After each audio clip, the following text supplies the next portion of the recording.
In the quiet streets of a coastal town called Willow Bay, there lived a girl named Myra. She worked at a small, sunlit café near the docks. Every morning, she opened the shutters while the town still slept, swept the floor, and baked warm scones that filled the air with cinnamon and comfort. She never wore makeup. Her clothes were simple. Her hair, always tied back, often carried a little flower in it. But Myra had something else, a light, a softness, the kind of presence that felt like home. She didn't know she was beautiful, not in the way magazines described it, but in the way that made people feel safe when she smiled. She lived with her grandmother in a tiny house filled with teacups and second-hand books. Life was not glamorous, but it was honest. She worked 6 days a week. She didn't complain. And then one Thursday morning, everything changed. A stranger walked in. His name was Rowan Hale. He was tall, confident, and clearly from a different world. His jacket was designer, his shoes too polished for this sleepy town. Everyone knew the Hale name. They owned hotels, vineyards, and real estate across the country. Rowan came in, looked around, and simply said, "1 blueberry scone, please." The next day, he came again, and the next, always asking for the same thing. But then he started staying longer, sitting by the window, watching Myra move behind the counter. And then he started asking questions. "What's your favorite song? Do you ever write? Have you always lived here?" Myra looked at him carefully. "Why do you want to know?" she asked. He shrugged, then smiled. "Because you seem real." Real? That word stuck with her. No one had ever said that to her before. 2 weeks later, he came in without ordering anything. He just stood there, nervous, hands in his pockets. "I like you," he said. Myra laughed softly, unsure. "You're joking." "I'm not." She looked away. She wanted to believe him. But how could someone like him ever truly care about someone like her? She was just Myra. Quiet, ordinary, poor. He was Rowan Hale. But the next day, he said it again. Firmer, clearer. "I don't just like you. I like you, Myra." And just like that, the walls around her heart began to tremble. At first, it was their secret. They'd meet in the back room of the cafe after closing. They'd share stories over leftover pastries. Rowan told her about the pressure of being a Hale, about expectations and boardrooms, and never really knowing if people liked him or his name. With Myra, he felt peace. With Rowan, she felt seen. But peace doesn't last long when the world is watching. One rainy morning, he didn't come. Not the next day, or the day after. Myra told herself not to panic. Maybe he was busy. On the 4th day, he returned, drenched, pale, different.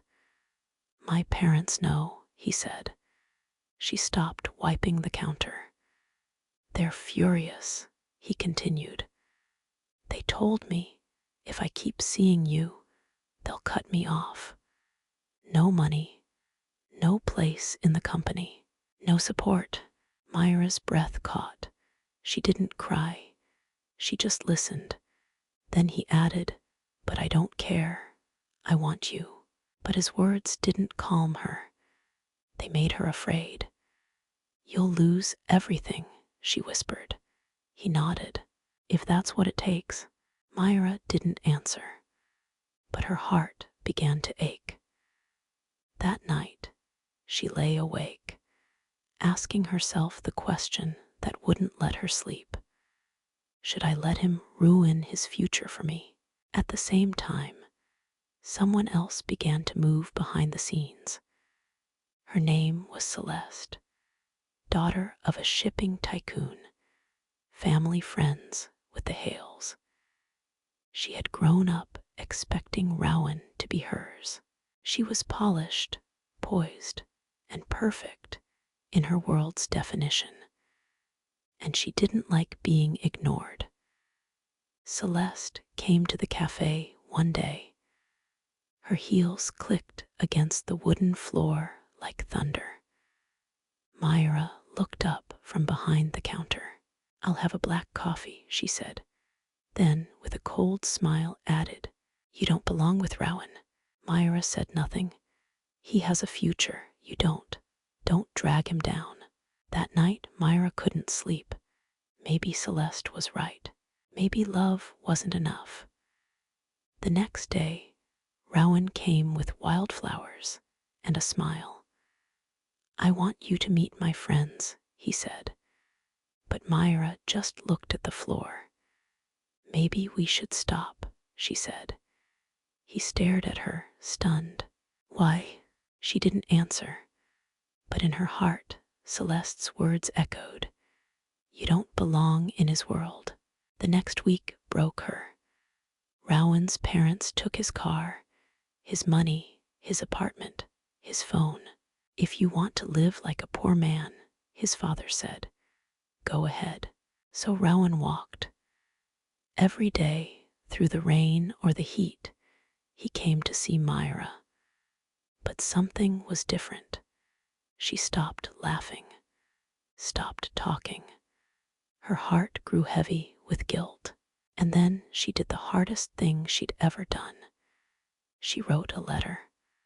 I love you, but I won't be the reason you lose everything. She left it on the cafe counter and disappeared. When Rowan found it the next morning, he didn't cry.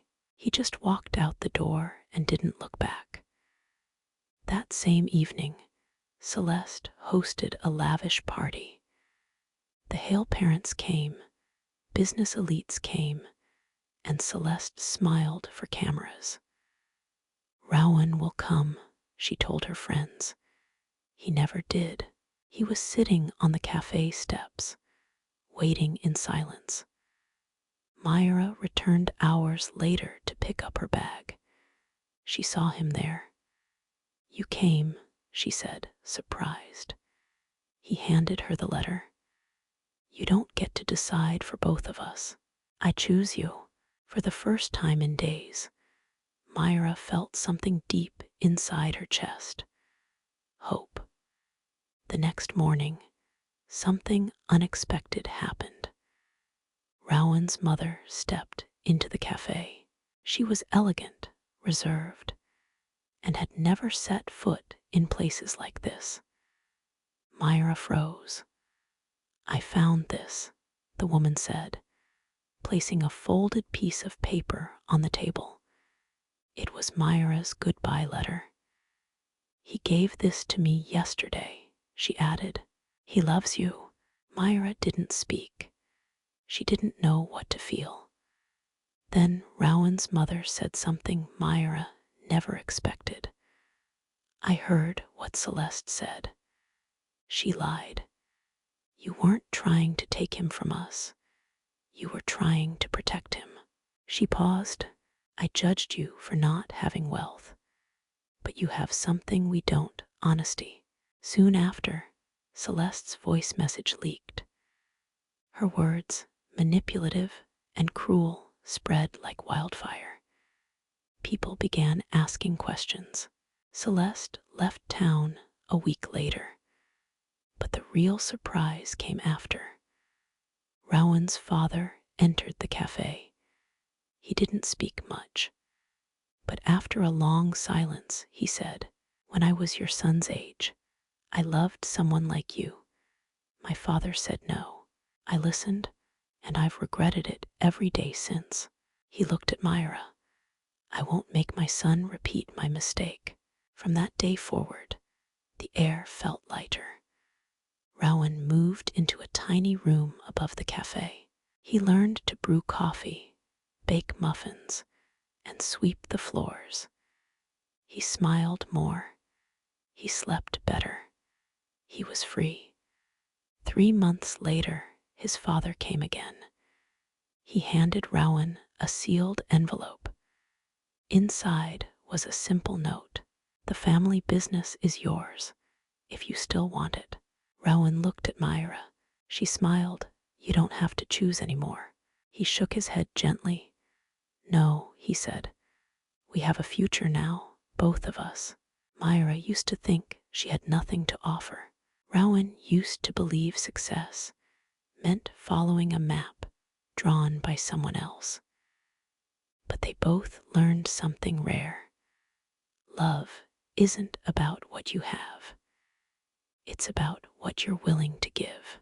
Every morning, when Myra opens the cafe and Rowan flips the lights on, they remind each other. Love didn't win because it was easy. It won because they chose it. Again and again. Even when it hurt. Even when it made no sense to anyone else. If you're ever standing in front of a choice that feels too big, too scary, too painful, ask yourself this: what fills my heart, even when my hands are empty? That's your answer. Because real love doesn't ask for much. It only asks to